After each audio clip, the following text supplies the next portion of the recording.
So I found this video online about babies being grown in pods, and I think it's very interesting and something worth reacting to. So I'm just gonna watch this video and give you my take on it. Here we go. Introducing Ectolife, the world's first artificial womb facility, powered entirely by renewable energy. Okay, so first off, this thing says it's artificial and powered by renewable energy. I feel like when it comes to these like very futuristic and progressive things that they invent, it's like easily somebody hears something like, oh, we only use renewable energy, and we think like, oh, this is something progressive. It's like, oh, it's fighting climate change. But then we forget that there's a precious life involved in this creation or invention. And it's not just a precious life, but it's a human being. It's like the word artificial and human being should never even mix. Like, that is a red flag, and that to me says something like, it just says that it's very dystopian and very godless, and it's already turning me off. Ectolife allows infertile couple to conceive a baby and become the true biological parents of their own offspring.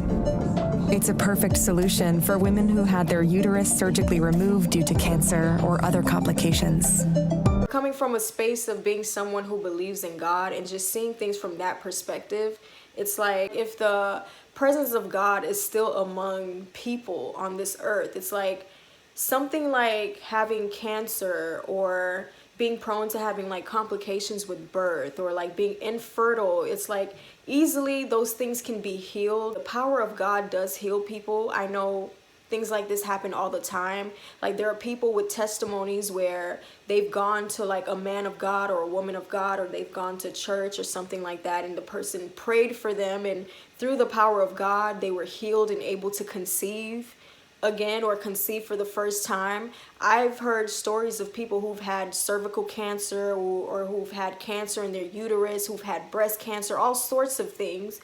And you know, through the power of God, through people who serve God and have strong relationships with God, who've activated their spiritual gifts, you know, through these people, they were able to, you know, to fix these problems. You know, I know people who've had cancer for years and gone to the hospital, and the doctor's confused because all of a sudden there are no symptoms and there's no there's just no cancer there. There's nothing there because it was healed by God. In a world where God is still present and God is still active and God is still here with us, we don't need something like a pod to grow a child because you're infertile or because you have a disease or you've had some medical complication that leads you to not be able to conceive and things like that, or have a child. It's like, we don't need something like this. What we need is the power of God. We need people who activate their spiritual gifts so that, you know, we can do these things in the world, where we do not need some creepy globalist invention, you know, that's artificial and, you know, grows other human beings in like pods. And it's just like it's just so demonic to me, because it's like there's no God in it. It's like we're spiritual beings. It's like, I don't know, we're spiritual beings. There's no spiritual component to it, you know. It's just like a dead thing.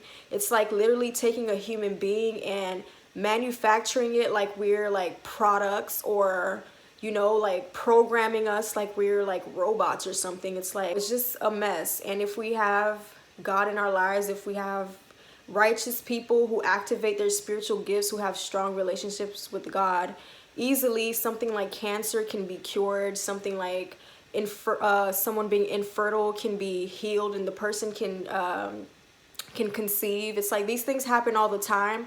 It's just we need more of it. The more we focus on something, the more we get of something. So it's like, I would hate for us to give our energy to something like this, and for people to like actually pay for something like this, and for this to be like the new way to give birth, because it's very godless, and it's just, I don't know. No.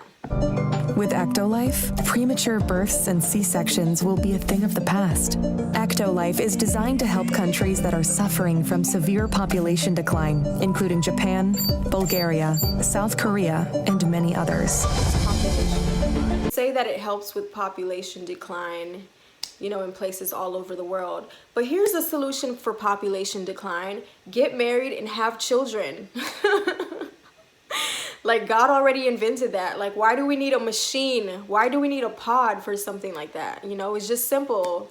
Two people meet, they like each other, whatever, they get married and they decide to have kids. If you're infertile, we already discussed that. If you've had cancer, I mean, it sounds like oversimplified, but just like these people can put their brain to work and figure out how to raise humans and like conceive humans in a pod, the same way that they can do this, the same way we can like put our energy and focus into God fixing our problems, because he's the one who invented something like childbirth in the first place. The facility features 75 highly equipped labs. Each state-of-the-art lab can accommodate up to 400 growth pods or artificial wombs. Every pod is designed to replicate the exact conditions that exist inside the mother's uterus. A single building can incubate up to 30,000 lab-grown babies per year. All right, I don't know if I paused it at the right time, but there was a part where it says that, oh, it duplicates the uterus. Like, it creates conditions just like the uterus. It's like God already figured that out. You know, it's like, how can you recreate something that's already been perfected? God perfected the human being, okay? Like, a woman's uterus has all the right, I don't know, it's the perfect environment to do something like produce a baby, you know? God already figured it out. God already invented that. There's no way for these people to like try to recreate and, I don't know, just like remake something that's already perfect, you know? Nothing's gonna be more perfect than the original. And it's very insulting. It's very insulting to say that some man came up with some concept of what an actual uterus is. It's just, to me, it's very insulting as a woman, and it's just, it doesn't even make any sense. It's like, how can, you know, it's like, it's already been done. Like, what are you, I don't know, what are you doing? It's already a thing. Ectolife allows your baby to develop in an infection-free environment. The pods are made of materials that prevent germs from sticking to their surfaces. It has an environment that, I guess it rids bacteria, or like it protects the baby from getting access to bacteria and things like that. We all know that our body has like bacteria. We have good bacteria, bad bacteria. But apparently the baby needs the bacteria that's naturally in the mother's womb. There are good bacteria in the womb that help the baby to grow. It helps brain development. And I'm pretty sure it's just natural. It helps the baby to be a real person with a soul and a spirit. And, you know, the baby coming through the uterus and going through the birth canal, it may come in contact with bad bacteria, but at the same time, that process, which God already knew, which is why he created the process that way, that process helps the baby to build a strong immune system, and it helps the immune system to shape itself and to fight things like sickness down the line. It's like, you know, God knew what he was doing when he made the birth, you know, like the process of birth the way that he did. So there's no reason for these people to come up with their crap. It's like, that tells me that this baby in this pod is going to be lacking something, because it doesn't even have access to the bacteria that is naturally in the womb. You know, the womb that God naturally created with everything that it needs to produce a healthy baby. So it's not even adding up. It's not even making sense to me. Every growth pod features sensors that can monitor your baby's vital signs, including heartbeat, temperature, blood pressure, breathing rate, and oxygen saturation. The artificial intelligence-based system also monitors the physical features of your baby and reports any potential genetic abnormalities. The pods detect abnormalities and like anything that may be wrong with the baby, and they just catch it right away and they report it. And I guess you can probably go in an app or something and like modify these abnormalities or whatever. But, you know, it's like, if a baby is born abnormal, it's like God doesn't make any mistakes. It's like, we as humans, we like to put things in a box. We like to compartmentalize things, and we just like to understand things. And sometimes we don't understand why God would do something. It's like, if somebody has a child that has an abnormality, you know, who knows what God is trying to teach the person? Who knows why God allowed that to happen? Like, easily that can happen to someone, and it was the biggest life lesson, that they could have had. It could easily be something that led them to the path that God designed for them. It's like God creates everybody and designs everybody's path different, and every individual has a different experience. It's like if someone is perceived to have an abnormality, it's like that's no one's place to say that this person was a mistake or this person has a defect that we shouldn't accept in society. I mean, of course it's not the norm for the most part. If like someone is perceived as like severely defective or abnormal, as these people would say, it's like if these things happen every now and then, like it's for a purpose. God has a purpose in that, and it's up to the individual, up to the parent to figure out, or to the parents to figure out why God allowed this to happen, and for them to go through that journey together as a family and process everything and see what God is trying to teach them, see what the lesson is. And how can that help them to elevate closer to God? How can that help them to elevate to become better human beings, maybe more empathetic human beings? It's like God makes no mistakes. Even people who are perceived as a mistake or to have abnormalities, everything is God's doing. And just because you don't understand does not mean that this is not something that serves a purpose for the people who are in the situation. And these people, it's like, what? Like a pod that catches abnormality. It's like that is inhumane. Okay, humans are, it's like God figured it out. Do not tamper with that. It's not something for another human being to tamper with. It's like you didn't create it, so you have no right to try to alter it or alter how it comes to being and things like that. That is not your place as another human being. Whoever made this pod thing, it is not their place to feel like they can play God and alter what a human being is, how they're created, and try to control the process of birth and things like that. That is not how God designed it. God already figured that out, okay? The little stupid stuff that we haven't figured out that keeps us busy in our day-to-day lives, if we want to mess with that, that is fine. But something like birth to another human being, which is very sacred and something that God predestined before even the existence of time, it's like that should not be played with in any way. The pods are equipped with a screen that displays real-time data on the developmental progress of your baby. These data are sent directly to your phone so you can track your baby's health from the comfort of your zone. The app also provides you with a high-resolution live view of your baby's development. A special section in the app allows you to watch a time-lapse of your baby's growth and share it directly with your loved ones. It's just doing something to my soul that's very unsettling and very uncomfortable. And these are the things that I talk about. It's what's happening to my soul right now is something that I cannot explain. It's something that science cannot explain. I just feel grieved and I feel uncomfortable just listening to something like this. Like, they're saying that you can have a child in a pod in some laboratory that is not in your home, but somewhere in some building, and you can be home tracking your baby's progress in an app, And I just think that is just so wrong. It's like, it's just so wrong to me. It's just, I don't know. It's just, it doesn't sit well with me. It's like, a baby is so precious and so delicate and such a sacred creation of God. And I believe, I've never had a child, but I would believe that even in the womb, like a baby can feel like a mother's like touch to the stomach and can feel the energy coming from your hand when you touch your stomach while you're pregnant, or can feel your sadness when you're sad, can feel your joy when you're happy. And it's like, not only are you feeding that baby through, the tube and through the blood and things like that, but you're also feeding that baby spiritually. These are the things that we can't see.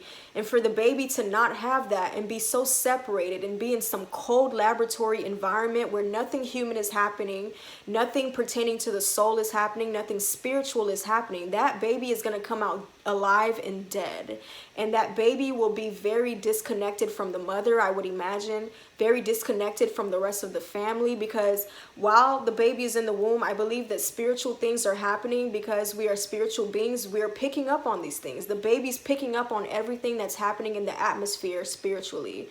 And for a baby to be in such a spiritually dead atmosphere, to be in a lab, to be in this cold environment, that is going to be a very cold human being who hasn't experienced the love of their parents, like from the womb.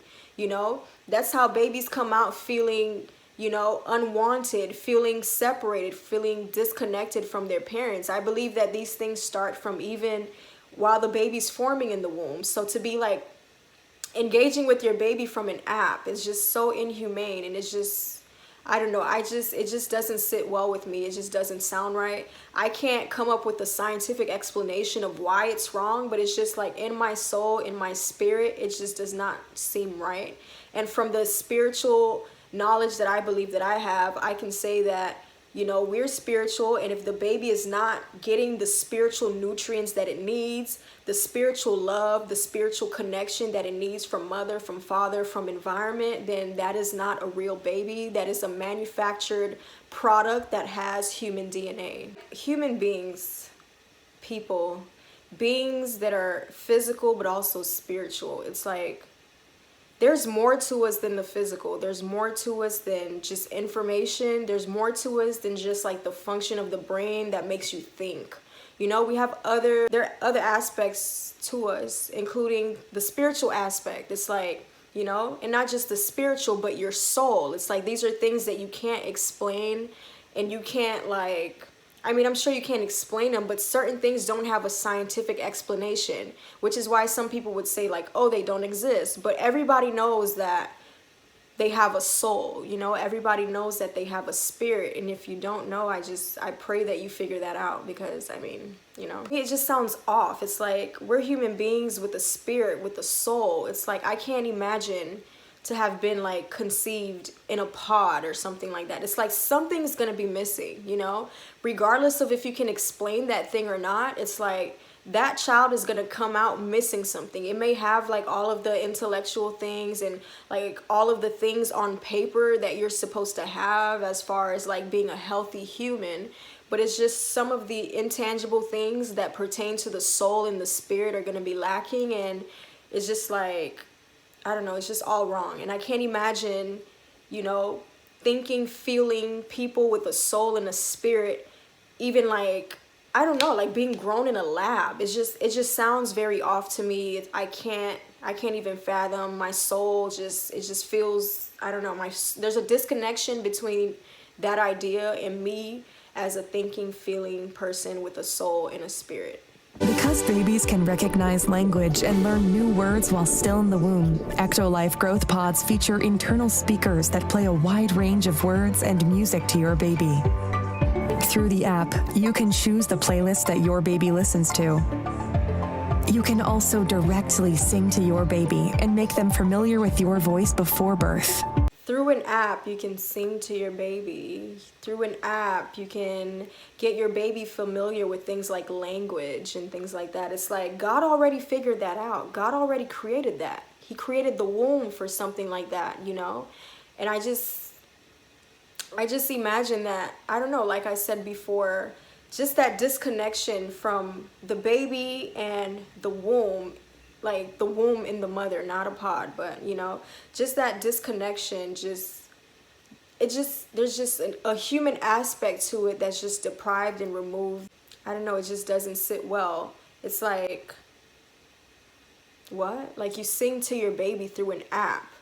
It's like, how would you explain that? It's like, think about it. Like, you have a real human being that was supposed to come out of your womb, and you're having conversations about when the baby was in the pod, and you're telling the baby that you weren't there the whole time. You were somewhere in your living room, you know, watching from an app and like tending to the baby from an app. Like, that child is gonna feel so much resentment because it's still a human being. It probably won't have a soul the way that souls develop, or like a spirit the way that spirits develop. But this person is going to feel, I would imagine, feel very resentful if they still have human emotions, feel very resentful towards a mother who couldn't be present, you know? It's like, why do you need to track your baby from an app? Why do you need to speak and sing to your baby from an app? What are you doing that you can't be there? You can't be present in this process called birth and giving life? Why can't you be present? What's taking your time and energy? Is it like, are you giving your time and energy to a job? Is your job more important than that baby that you were supposed to cultivate in this thing that God created called a womb? It's like, what are you doing? Like, why do you need the baby in a pod? You know, why is the baby there? Why is the baby not with you? You know, and then you have to explain that to this person, and this person's going to resent you. This person's going to hate you.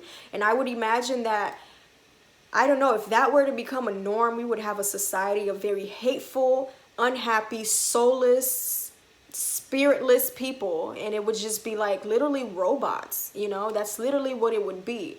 You know, I always say that this new world order and like what these people have designed for the future is very dystopian, and they literally want us to turn into robots. This is why they've been doing the things they've been doing. But I mean, that's a whole different conversation. But everything leads to that. Everything leads to an artificial human being, humans that merge with AI, humans that are birthed through AI. And you know, this is the future human AI. Eventually, I feel like, I don't know, nature's going to take its course. And of course, the strongest, I don't want to say the strongest gene, but how do they say, like, you know, the strongest species is going to last, you know, is going to survive. You know, it's the survival of the fittest. Eventually, this thing called being a human is going to be something of history, because we've slowly allowed ourselves to merge with everything artificial food, you know, and that's like a whole different conversation, but they all go hand in hand. You know,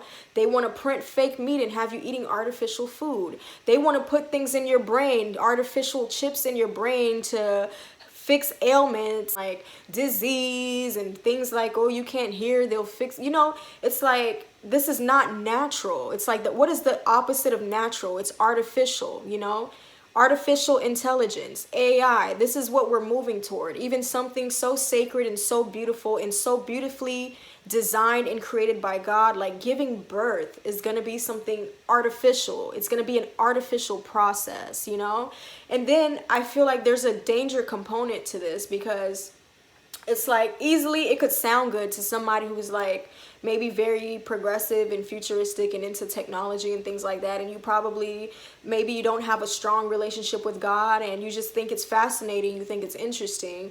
But there's a negative dark side to this too, I believe. I mean, a lot of it is negative and dark, but just like, there's a side that I see that I don't think it'll be good for us. Like, easily some crazy weirdo person can, through an app, program this child to be a certain way and maximize certain qualities as opposed to others, and just engineer this child to be, you know, something or someone that's probably not good for a functioning society. I mean, I'm pretty sure they would have like policy to try to regulate things like these, but you can only regulate what people do so much, and people always find a way. Like, I wouldn't be surprised if like somebody created a monster in a pod, you know, just because, you know, or because they don't know any better, or because they are mentally ill. There's a lot of crazy people out there. So it's just like, none of it really sits well with me. I can't even say, because it's like, what is your reason anyway? What is your reason for wanting to like give birth through a pod? Why not give that baby your time? Why not be present with your child, you know? And to me, it's like, anybody who would do this to their child is like, there's a lack of love there. Because if you love yourself and you love that child that God has blessed you to bring into the world, it's like, you're going to want to be present through that whole process. You're going to want to give that baby as much love as possible. You're going to want to just be there through every moment, you know, even if there's pain, even if there might be complications, you will take the risk, you know. It's like, because giving birth is not about you. It's about that child that God placed in you, okay? It's like, that process is not, you know, I feel like we love to think about ourselves, like, you know, because that's what the ego does. But the whole purpose of childbirth is the child.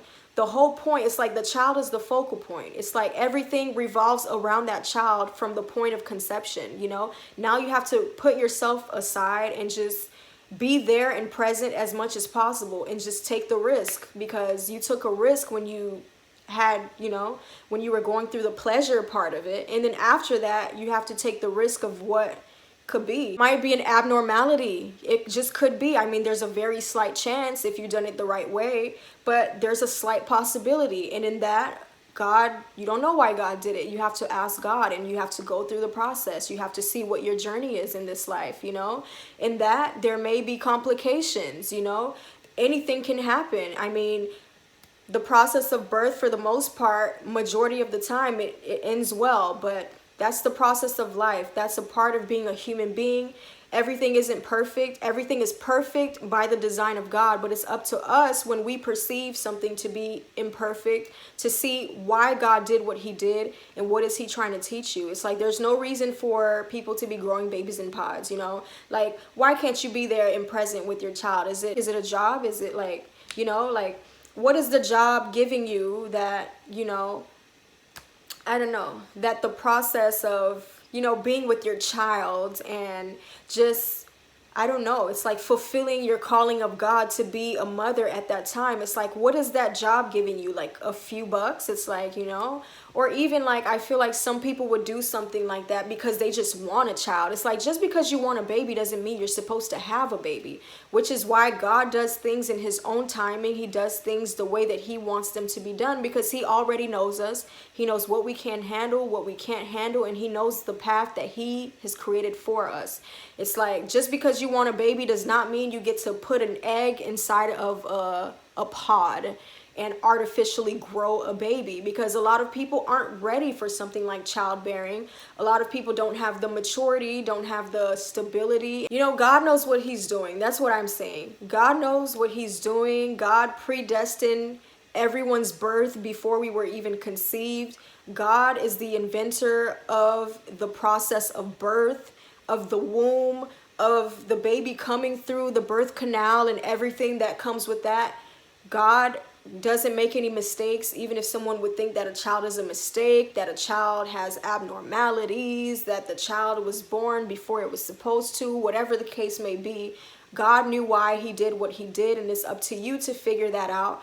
And it's not something like childbirth is not something for us to control. These are the things that are beyond our control because we are not God. We don't know how to make humans from scratch. That is something that God has created. That is something that is in the hands of God and not for another human being to manipulate and play with, because there are aspects of a human being that science cannot explain, including the God force that is in us that's yet to be explained scientifically. So it's like it just doesn't sit well, and I can't imagine that being like the future, like people being grown in pods and labs and in these cold environments and genetically engineering people is ungodly, is dystopian, it's inhumane, and it's just, I don't know.